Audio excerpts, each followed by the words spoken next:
Bored ka ba? Halika, samahan mo ako dito. Steamed minced pork with radish. Maliban sa minced pork, maglalagay din ako ng dried shiitake mushroom. Siyempre, binabad ko muna ito at i-mince din natin. Maglalagay din ako ng shrimp at kung ano pa yung gusto nyong ilagay, pwede gaya ng carrots, fish, cuttlefish paste, ganon. Chopped spring onion, naglagay din ako. And then, imamarinate lang natin ng mga yan. Please check screen po. Garlic powder ang ginamit ko. Pwede dito ang minced garlic na fresh. Kasi nga po, sinisipag po talaga ang atin nyo. And then, ginger juice, lagyan nyo po. Kaso nga lang, skip ko po siya. Isang medium size na radish itong gagamitin ko. Pero yung 1/3 po niya ay hindi ko po magagamit lahat. Gagamitin ko sa soup bukas. Slice lang natin siya ng maninipis. And then, ibabad natin siya sa tubig na may asin 15 minutes. Para lalambot po at ma-fold natin mamaya. And after that, nirinse ko lang po siya at nilagay ko na yung ating pork or yung fillings natin. And then after that, arrange lang natin siya sa plate. Bahala ka nang dumiskarte dyan. And mas madali to kaysa yung winter melon na nagawa ko din dati. Nilagyan ko lang dyan ng capsicum, pwedeng chili kung gusto po ninyo ng maanghang. And then over medium heat, steam ko lang po siya ng 10 to 12 minutes. After 12 minutes, naglagay lang ako dito ng spring onion and then nagpour ako ng smoky hot oil. And then soy sauce konti lang. Yung hot oil po is optional pero kung gusto niyo pong mas ma-infuse lalo yung aroma ng pagkain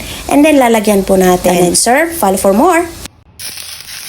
Bored ka ba? Halika, samahan mo ako dito. Steamed minced pork with radish. Maliban sa minced pork, maglalagay din ako ng dried shiitake mushroom. Siyempre, binabad ko muna ito at i-mince din natin. Maglalagay din ako ng shrimp at kung ano pa yung gusto nyong ilagay, pwede gaya ng carrots, fish, cuttlefish paste, ganon. Chopped spring onion, naglagay din ako. And then, imamarinate lang natin ng mga yan. Please check screen po. Garlic powder ang ginamit ko. Pwede dito ang minced garlic na fresh. Kasi nga po, sinisipag po talaga ang atin nyo. And then, ginger juice, lagyan nyo po. Kaso nga lang, skip ko po siya. Isang medium size na radish itong gagamitin ko. Pero yung 1/3 po niya ay hindi ko po magagamit lahat. Gagamitin ko sa soup bukas. Slice lang natin siya ng maninipis and then ibabad natin siya sa tubig na may asin 15 minutes para lalambot po at ma-fold natin mamaya. And after that, nirinse ko lang po siya at nilagay ko na yung ating pork or yung fillings natin. And then after that, arrange lang natin siya sa plate. Bahala ka nang dumiskarte dyan. And mas madali to kaysa yung winter melon na nagawa ko din dati. Nilagyan ko lang dyan ng capsicum, pwedeng chili kung gusto po ninyo ng maanghang. And then over medium heat, steam ko lang po siya ng 10 to 12 minutes. After 12 minutes, naglagay lang ako dito ng spring onion and then nagpour ako ng smoky hot oil.